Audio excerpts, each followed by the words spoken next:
¿cómo explico yo? Me preguntó un dirigente de la pastoral universitaria en la Universidad Católica. ¿Cómo explico yo a la gente, a los católicos, a los estudiantes católicos, por qué debo estar yo orgulloso de que nuestros pueblos originarios, de que entre nuestros pueblos originarios hayan estado los mapuches?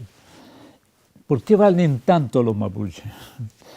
Siendo que yo voy a México y veo un arte grandioso, ¿no es cierto? Las pirámides de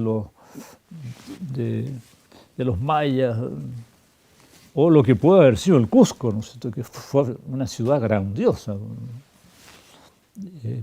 ¿Qué tienen que mostrar los mapuches para que yo crea que realmente valen? Entonces yo le dije, mira, la explicación es bastante difícil. Entonces yo partiría así, le dije. ¿Por qué crees tú, le dije, de que entre todos los conquistadores que vinieron a América, a pesar del brillo de las civilizaciones creadas por los mayas, los aztecas, los quechuas, el único pueblo que tiene un poema épico que lo ensalza como gente muy noble, que tiene un alto sentido de la libertad y de la dignidad humana que los demás no tuvieron. ¿Por qué crees tú que existe ese poema épico? Pero no existe en México, no existe en el Perú, ¿no es cierto? Porque ellos fácilmente se rindieron al poder español. Ahora, ¿por qué se resistieron 3 siglos? En realidad fue más. Resistieron 4 siglos. Para resistir 4 siglos, eso significa que están defendiendo algo que para ellos tiene un valor enorme. Ahora, ¿qué es ese algo que ellos están defendiendo? Si ellos no pueden mostrar pirámides, ni grandes templos, ni observatorios astronómicos, ¿qué es lo que están defendiendo? Entonces yo le conté una anécdota. Le dije, después de un guillatún al que yo asistí, en que me dieron de comer una comida muy pesada, como yo tengo el hígado mal, yo casi me morí, ¿no? Y fui a convalecer al parque de Conguillío. Entonces le pregunté, ¿tú has ido al parque de Conguillío? Sí, yo he ido. Bueno, si tú date con tu imaginación para que yo describa lo que estaba viendo. Yo estaba en la playa del lago, el lago calmo. En la otra ribera, el bosque de araucarias, algunas de 2000 años. Se reflejaban en el lago y encima de la araucaria la cordillera nevada. Yo creo que... y detrás de mí el volcán Yaima, ¿no? Es uno de los paisajes más grandiosos que he visto en mi vida, les dije. Faltaba solo que yo viera por encima de las araucarias el cogote de un dinosaurio. Eso faltaba. Entonces cuando me fui, al pasar por la secretaría, que hay, la recepción, me dijeron, mire, hay un libro blanco donde usted puede estampar su experiencia de haber estado aquí. Si quiere, escriba algo. Entonces escribí, de 3 siglos lavaron la frente combatiendo en el campo de honor. Pregunta, ¿qué defendían con tanto ahínco? Ahora me di cuenta, dije yo. Defendían el paraíso, eso defendían. Y eso vale más que las pirámides de Centroamérica y los templos. Vale mucho más. Pero el paraíso solamente vegetal, telúrico, astronómico, no. Porque en ese paraíso habitaba un tipo de hombre. Y esa es su más grande creación. Crear un tipo de hombre especial, con una sabiduría especial y una forma de educar a las generaciones jóvenes especial también. Piensa tú que cuando los quechuas irrumpieron en Chile y conquistaron la mitad de Chile y llegaron hasta el Maule y no pudieron pasar más al sur, se produjo diálogo entre ellos finalmente. Y los quechuas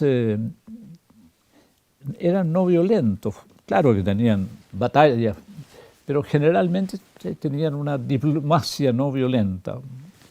Primero trataban de convencer a los pueblos de que era conveniente incorporarse a su civilización. Entonces lo hicieron también con los mapuches.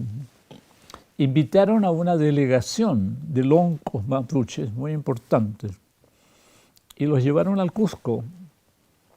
Y los loncos vieron esta ciudad, pero que debe haber sido una gloria, por lo que queda, uno deduce lo que debe ser esto.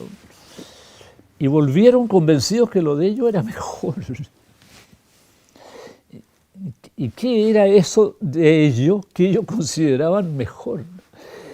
Esta manera de habitar la tierra, insertos totalmente en el orden natural, creando un tipo especial de hombre que no se dio en ninguna otra parte. Entonces, la obra más valiosa creada por ellos es que ellos pusieron el énfasis en el hombre y no en las cosas.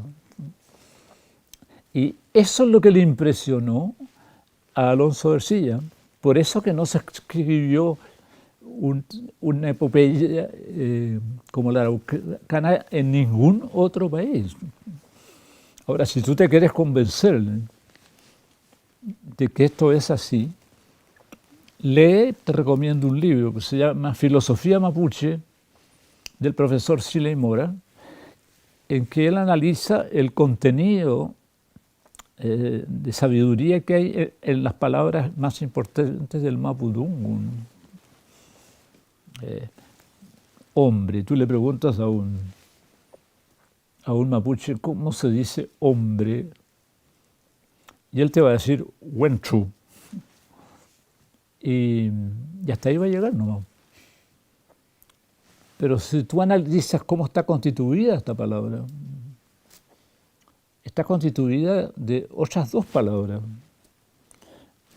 Aquí es wen-chu, y wen es el apócope de wenu, que significa cielo.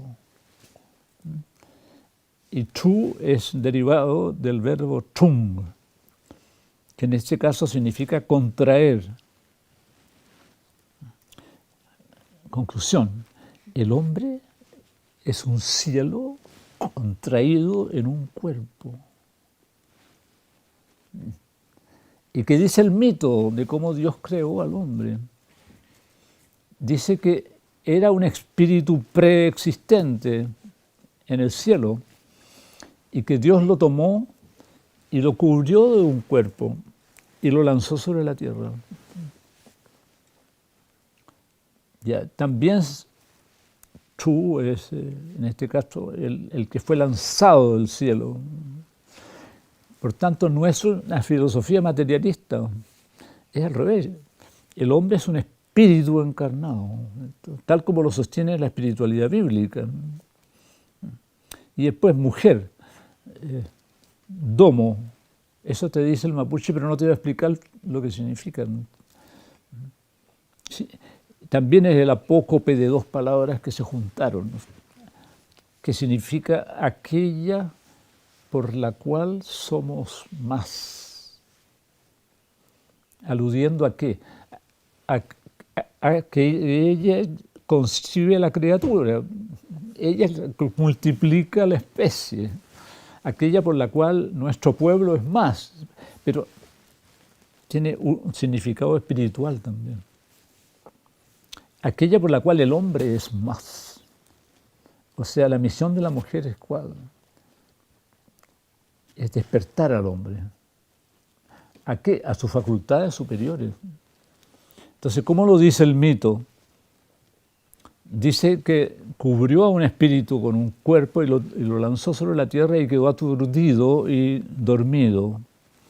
y después tomó otro espíritu y también lo cubrió con un cuerpo, que era la mujer, pero delicadamente la puso sobre la superficie de la tierra, que era pura roca, dicen ellos. Y ella fue caminando y Dios le dio la orden de encontrar a su compañero. Y donde ella ponía el pie surgía la hierba y los árboles, o sea, como diosa de la fertilidad, hasta que encontró a su compañero y ella lo despertó. Así lo dice el mito.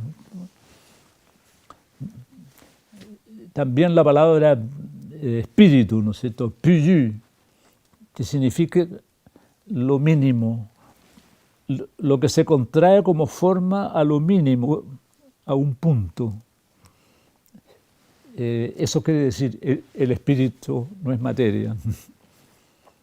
El espíritu está en otro plano. Y el hombre debe hacer un trabajo sobre sí mismo a través de toda la vida, de transformar su o sea, su alma, su psique, en pu, en espíritu. O sea, alcanzar lo que decíamos antes, las instancias más altas de la conciencia. Y en ese sentido, la mujer tiene que ayudarlo. Y el hombre ayudar también a la mujer. O sea, tienen una idea muy noble de la relación de pareja. Le puse también el ejemplo del grito de guerra, ¿no? El grito de guerra es inche kai che, que significa yo, el hombre, permanece. Entonces, antes de entrar en batalla, ¿no es cierto? Todos gritan inche kai che. O sea, vamos a entrar en batalla, tal vez vamos a matar a mucha gente, vamos a derramar mucha sangre y corremos el riesgo de dejarnos llevar por nuestro odio y por nuestra furia y transformarnos en una bestia, ¿no es cierto? Y eso no debe ser. Por eso, a pesar de todo lo que vamos a hacer, yo no quiero dejar de ser humano. O sea, el hombre permanece. Bueno, vamos sumando todas estas cosas, ¿no? Son únicas en América estas cosas. O sea, crear un tipo de hombre excelente que tiene un altísimo sentido de la dignidad humana, de la libertad y de lo propio, de lo que él ha creado. Y no ha creado cosas muy sofisticadas, ¿no? La cerámica mapuche es bella. Hay cerámica mucho más elaborada, mucho más artística en el sentido europeo de la palabra, en Perú, obviamente. Allá cantean piedras, hacen edificios fantásticos. Eso no quita que la ruca sea un modelo de sabiduría de cómo habitar la tierra. Y finalmente, como era católico mi interlocutor, yo le dije, yo les pongo también el ejemplo del pueblo de Israel. ¿Cuál era la misión del pueblo de Israel? ¿Por qué lo llaman al pueblo elegido? Por la revolución monoteísta. El mundo entero era politeísta. Y por la vocación de Abraham entró el culto al Dios único en el mundo. Y la descendencia de Abraham es el pueblo de Israel. Esa era su misión. Entonces si tú hubieras podido visitar las ciudades, el hábitat del pueblo de Israel de la Biblia, te habrías cruzado con un pueblo muy modesto en creaciones. Y si hubieras entrado en las ciudades egipcias, habrías quedado con la boca abierta, ¿no? O también en Babilonia o en Canaán, habrías dicho, pero son fabulosas civilizaciones. Y el pueblo de Israel es ¿qué? Es muy modesto. Vive con lo mínimo. Su civilización la ha hecho, en el fondo, imitando a los demás pueblos. lo único brillante o grandioso que tenían era el templo de Jerusalén, pero no lo hicieron ellos, lo hicieron los fenicios, porque ellos no sabían hacer ese tipo de cosas. Bueno, ¿qué buscaban? Crear un tipo de hombre justo. Eso valía más que toda la ciudad de Roma, que toda la ciudad de Babilonia, ¿no es cierto? Y con ese paralelo tú puedes entender entonces cuál es el valor del pueblo mapuche. No sé si me he explicado con todo lo que he dicho. Muchas gracias. Un poco larga la explicación. No,